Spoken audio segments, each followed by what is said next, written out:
Hello, welcome. Thanks for joining us on this edition of News 2. Happy Friday. Topping our newscast, Congresswoman Stacey Plaskett met with reporters Friday to provide an update to the public. The VI delegate talked about the efforts her office has been making in the last 6 weeks to help the territory. News 2's Erica Parsons has the story. Congresswoman Stacey Plaskett is settling into her new offices and her new role as the territory's delegate to Congress. We are really ramping up and trying to start with a fresh start here in the districts.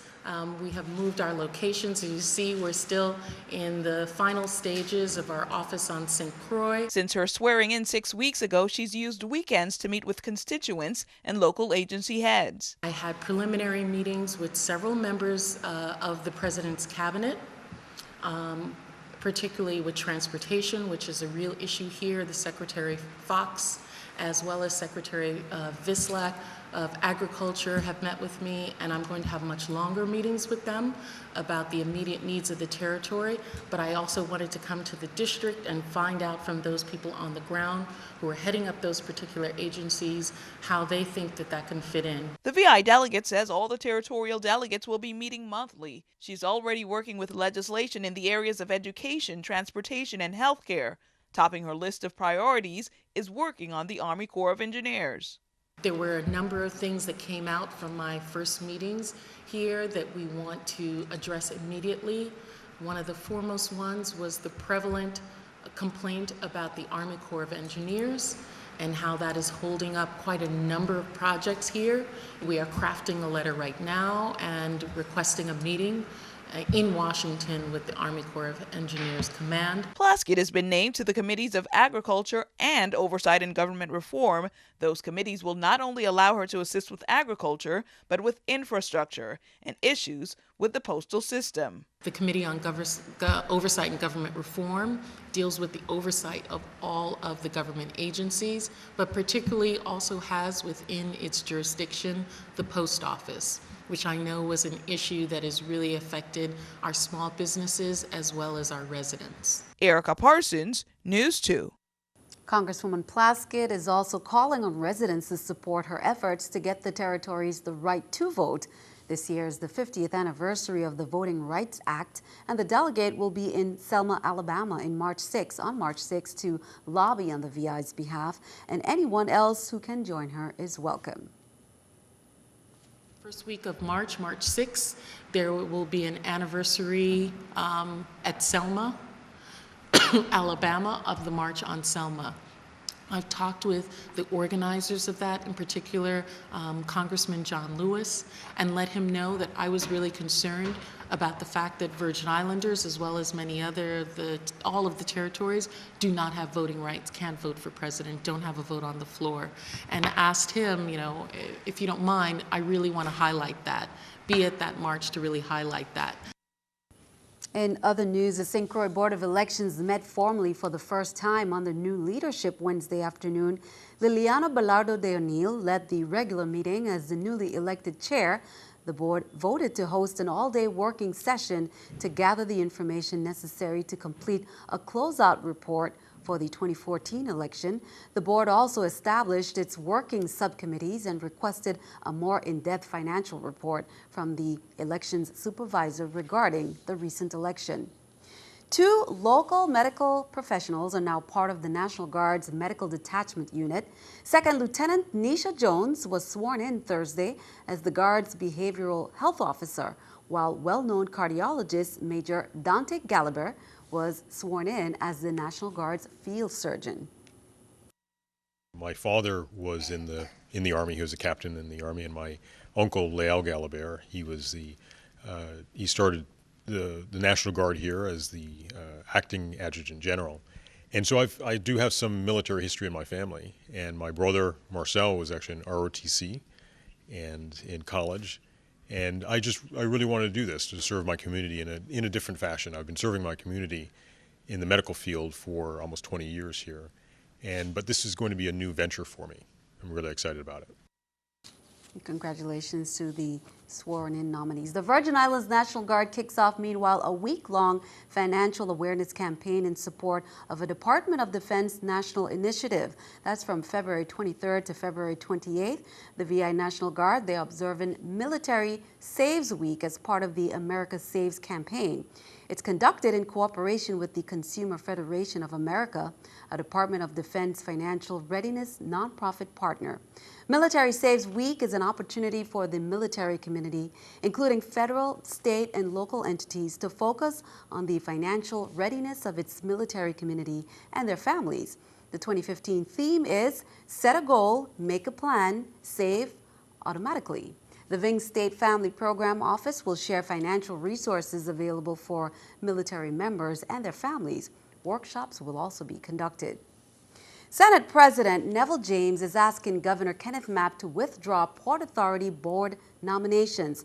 On Thursday, he wrote a correspondence letter asking for nominations to be resubmitted in an effort to remain in compliance with Virgin Islands law. Earlier this week, on February 17th, Governor Mapp submitted the nominations of Shirlene Taylor, Hugh Pemberton, and Michael Watson to the Board of Governors to the Legislature of the Virgin Islands for its advice and consent. However, after a brief assessment, Senator James said he discovered that 3 of the nominations were in direct conflict with sections of the VI Code. VI Code Title 29, Section 541, subsection C states that of the 5 appointed persons, 2 shall be residents of the island of St. Thomas, 2 shall be residents of St. Croix, and 1 shall be a resident of St. John.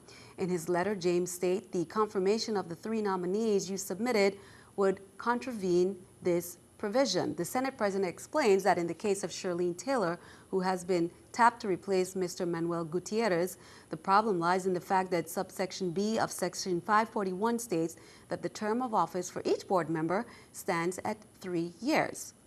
However, Mr. Gutierrez's term on the board does not expire until June 27, 2015. Be sure to count on 2 to keep you updated. Well, the Virgin Islands Water and Power Authority and Xenon construction crews will continue installing street light bases in downtown Christiansted. This on St. Croix, Saturday from 7 to 4 p.m., 7 a.m. to 4 p.m. Vehicular traffic on Strand Street, on Queen Cross Street, as well as Strand Lane will be rerouted while crews pour concrete for bases.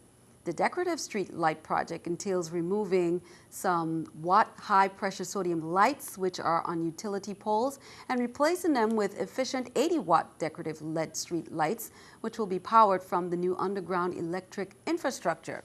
It will provide savings, they say, in maintenance costs as well as yearly energy savings. Well, this week, Interior Assistant Secretary for Insular Affairs, Kiana, approved and released a total of $2.4 million in funding under the Technical Assistance Program for fiscal year 2015 to support health, education, and social service projects for the U.S. territories and freely associated states. On Tuesday, February 24th, Secretary of the Interior Sally Jewell and White House Intergovernmental Affairs Director Jerry Abramson will co-host the 2015 Senior Plenary Session of the Interagency Group on Insular Areas to discuss issues of critical importance to leaders of American Samoa, Guam, the Commonwealth of the Northern Mariana Islands, and the U.S. Virgin Islands.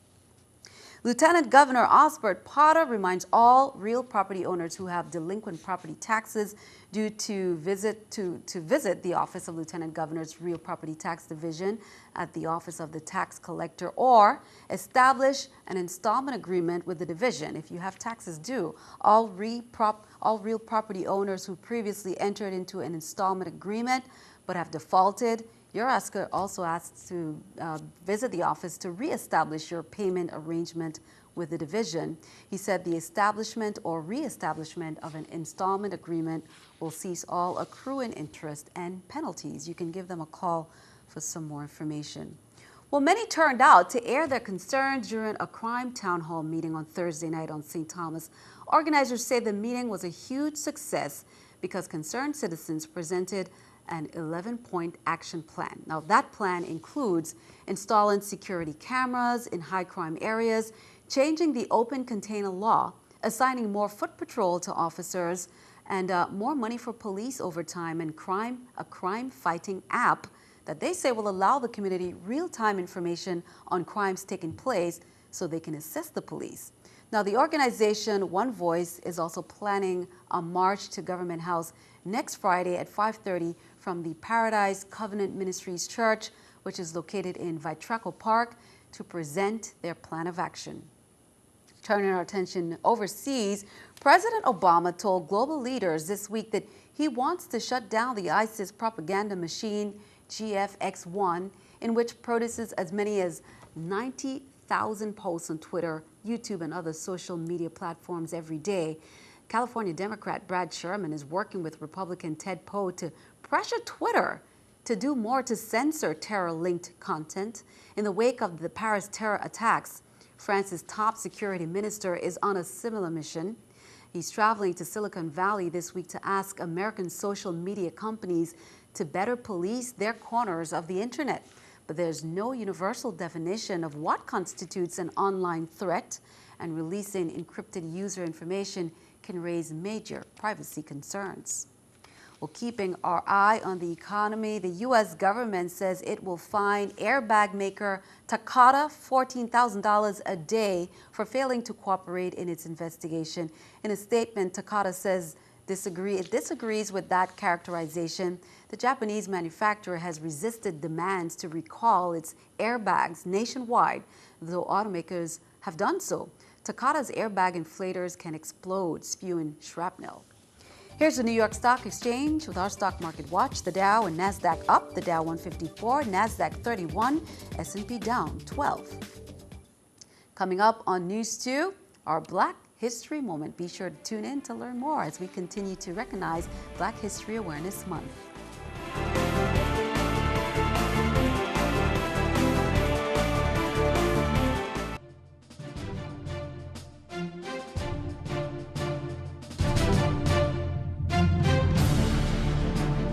Time for a moment in Black history. Another great judge to remember. He was the first African-American justice to sit on the Supreme Court. Born in Baltimore, Maryland on July 2nd, 1908, Thurgood Marshall was the grandson of a slave. His father, William Marshall, instilled in him from youth an appreciation for the United States Constitution. After completing high school in 1925, Thurgood followed his brother, William Aubrey Marshall, at the historically black Lincoln University in Chester County, Pennsylvania. Just before graduation, he married his first wife, Vivian Buster Bury. Their 25-year marriage ended with her death from cancer in 1955. In 1930, he applied to the University of Maryland Law School, but was denied admission because he was black. Thurgood sought admission and was accepted at the Howard University Law School that same year. Thurgood Marshall later became chief counsel for the National Association for the Advancement of Colored People. President John F. Kennedy appointed Thurgood Marshall to the U.S. Court of Appeals for the Second Circuit. In this capacity, he wrote over 150 decisions, including support for the rights of immigrants. In 1965, President Lyndon Johnson appointed Judge Marshall to the office of the U.S. Solicitor General. Justice Marshall died on January 24, 1993. Well, as we mentioned on Thursday, one Good Hope Country Day school team took the top honors in the St. Croix Math Counts competition. The members of that winning team were Angelo Capriola, Nyla Griffith, Jared Hodge, and David Konoff. Joining them for the territorial competition on March 26 will be 6 other finalists: Adrian Ricketts, also of Good Hope Country Day, Micaiah Labadie and Jayla Norman, both of Elena Christian Junior High, and Nayela O'Shaughnessy from John H. Woodson Junior High. Brandon Wilson from Church of God Academy rounds out the list. The territorial match determines who goes to the national math counts in May. Well, Antilles Schools mathletes took the top award for the top team at the St. Thomas St. John District Math Counts competition. But the VI Montessori School and Peter Gruber International Academy came in second, with 8th grader Axel Barsh also taking first place in the individual competition. All 4 members of the top team will advance to the territorial competition on March 26, along with the top 6 individual mathletes.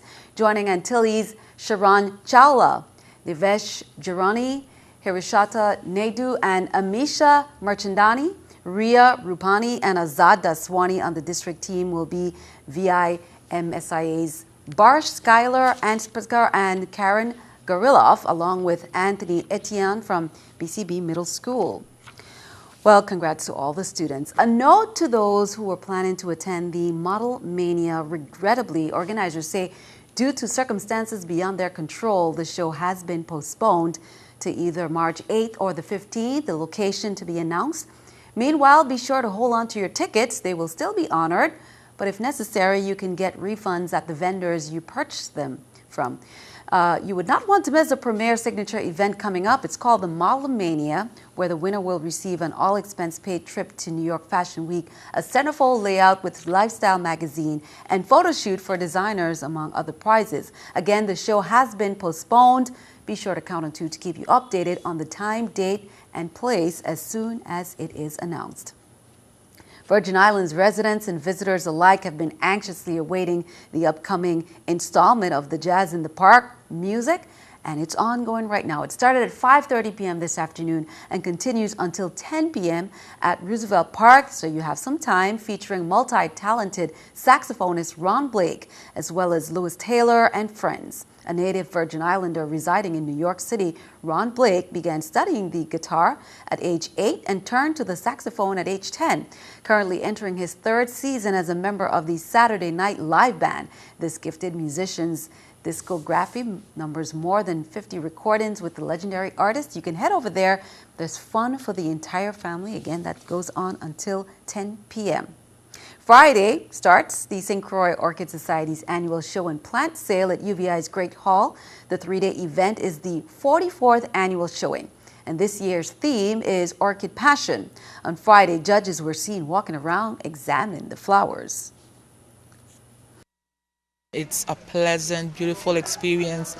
Leave the world behind and come and enjoy and indulge yourself. Ignite that passion for flowers, because we have been talking a lot about grown here, local.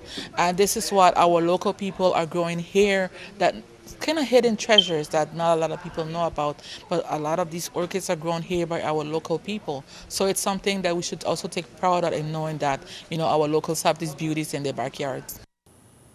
Now, the Orchid Show will feature conferences, raffles, vendors, and children's activities, as well as the orchids on display. The show opened this afternoon and will be held all day Saturday and open from 9 to 3 on Sunday.